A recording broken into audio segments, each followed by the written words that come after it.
So my next question is, what challenges do you see or foresee when airlines would try to do mass customization at a very large scale?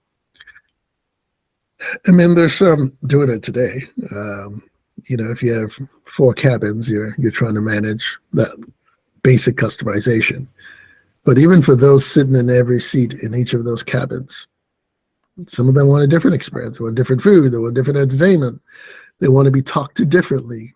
They want you to handle all that process. Some don't want you to be don't want to be touched. They want to self-service their way through. So I think the challenge you have is, one, your data infrastructure does not allow you to understand who's sitting at that table.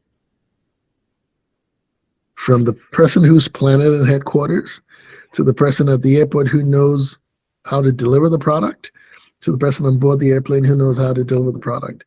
That ecosystem needs to have the same blood flying through it. So I know who is there and I know how to treat that person. You can do it when it's 100 people, but you're talking tens of thousands of people that you need to take care of. And they all expect that when they fly you. They expect you to know them. It's not about you giving the excuse that I didn't know. You should know them because they've flown you and they've paid money on you. So your data infrastructure needs to know who your customers are.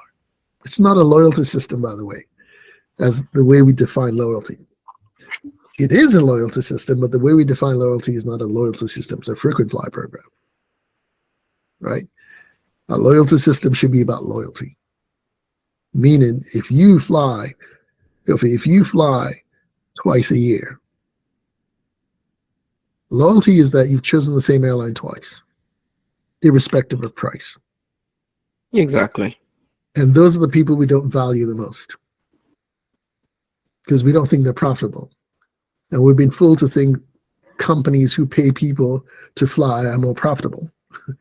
They are basically from a company standpoint and from a basic math standpoint, but from a human standpoint, they're not profitable. That's a contract, right? That's a procured experience, right? You may have some structural things that make it easy for you to get that procurement value, but it's the customer you got to take care of because that same customer, you're not going to recognize when they're flying leisure or their families fly leisure. Yeah. And how you treat them impacts that same person. Absolutely.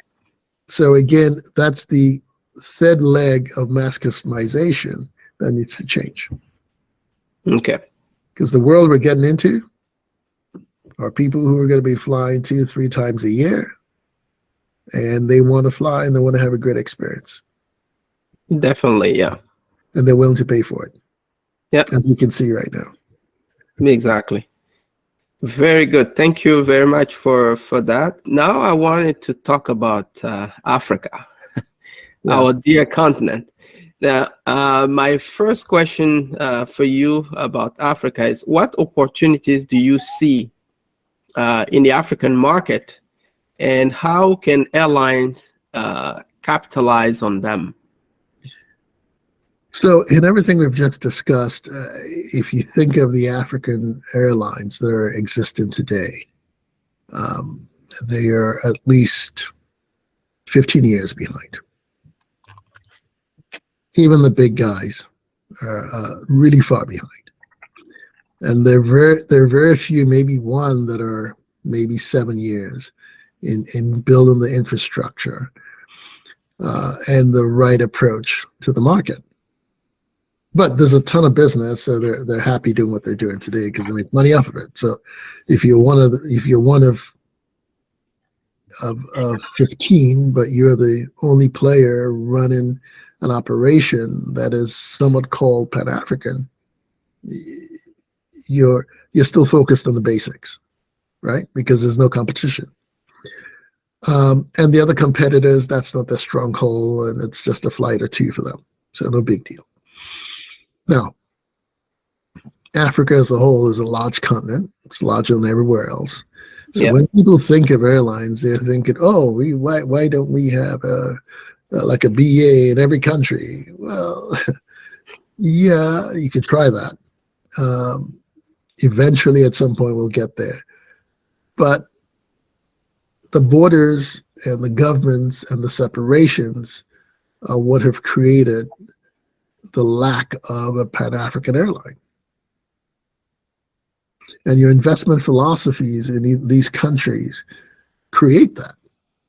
And as such, it's very challenging to go create a Pan-African airline that can allow you to connect between South Africa and Mauritania same day, right? Because you need hubs to do that, whether you like it or not. We don't have the developed economies just yet to drive point-to-point flying. So everyone who's trying to do a ULCC in Africa, I always laugh at them and say the business model is not even right for that place, right? If you want to do that, people would take cars and buses. It's much cheaper, right? And it's not about experience right now. Now it's about logistics. And so from the base position, the few that want the high service levels can afford to do whatever they want to do. The core that want that lifestyle, it's prohibitive and it's time consuming. So there's a market now ready for us to have a few Pan-African airlines. And the question is, where are they going to be? What domicile do they have? What basic cost structures do they have? And how are they going to survive 25 different regulatory authorities who are not even acquiescent to the rule of law of the agreements that they have in place, right? So, yeah.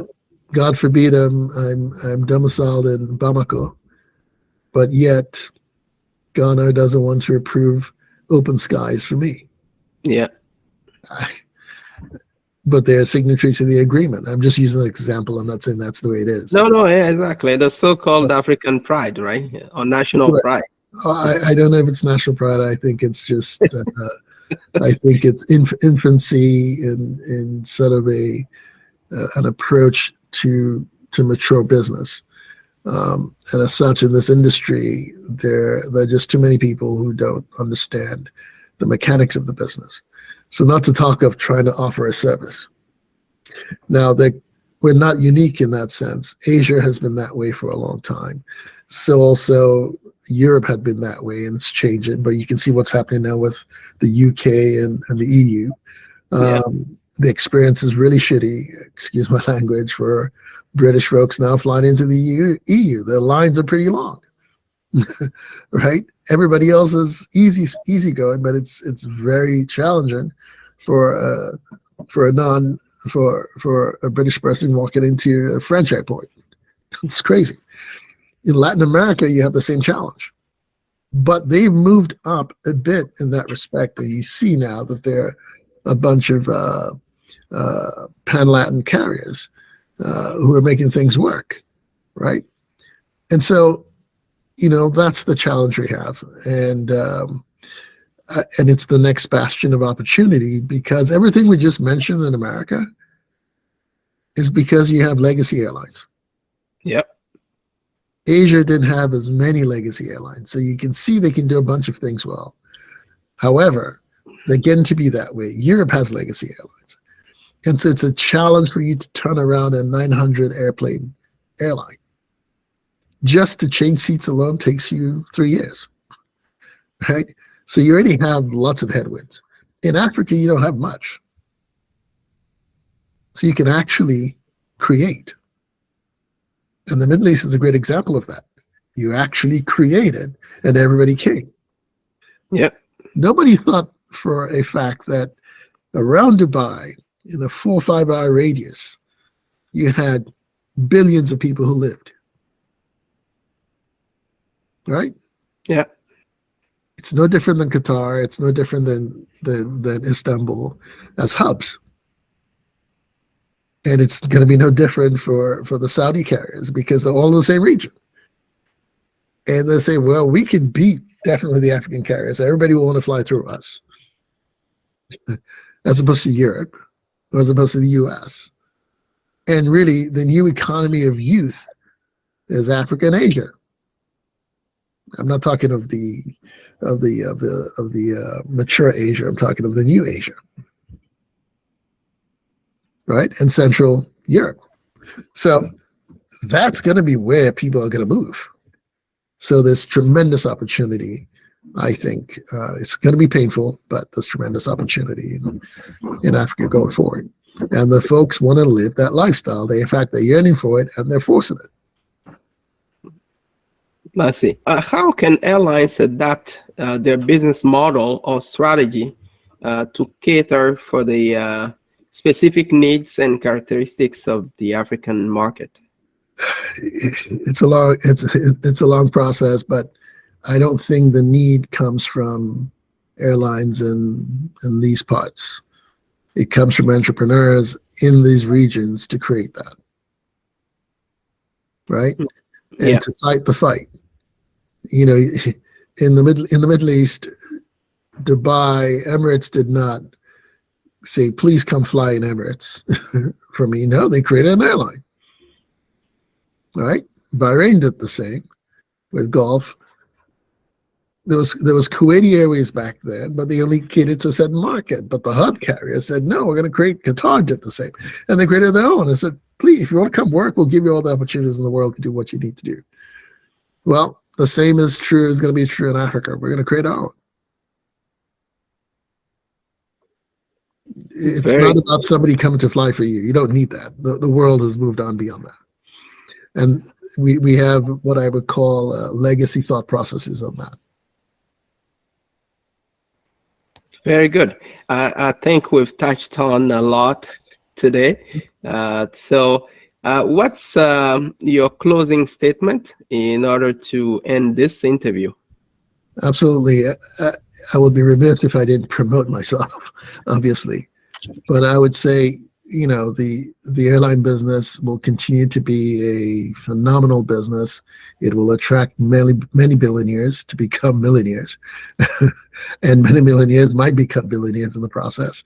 I think it is part of humanity. It is the way people are going to come together, the way they're going to understand cultures, and the way they're going to progress economically. So in that sense, my passion is in ensuring in this transition over the next 10 years that data first in the travel business, digital transformation in the travel business, and using technology and creating differentiated products will be where my interests are. And I think my companies and the initiatives I'm trying to bring to bear are focused around those areas. And hopefully there will be tremendous opportunities and rewards in that process. Very good. Now, is there any way somebody listening to this interview can get in touch with you? Because you're like a library of knowledge. I'm sure I'm not unique, and hopefully a lot of the guys that we all know in this industry all have sorts of feelings. But personally, you can reach me at www.digitalairlinepartners, one word, digitalairlinepartners, one word.com. I also have a startup that is about to launch. The company is Zcash, and the products based around using data and fare predictions and changing the way travel is sold and bought. And that is www.zcash.com. Okay. Very good. Chris Amenechi, it's been my pleasure to host you today. Welcome you as the first special guest to the Airline Profits Executive Interviews for 2023. And I hope to welcome you back when you're available again to talk.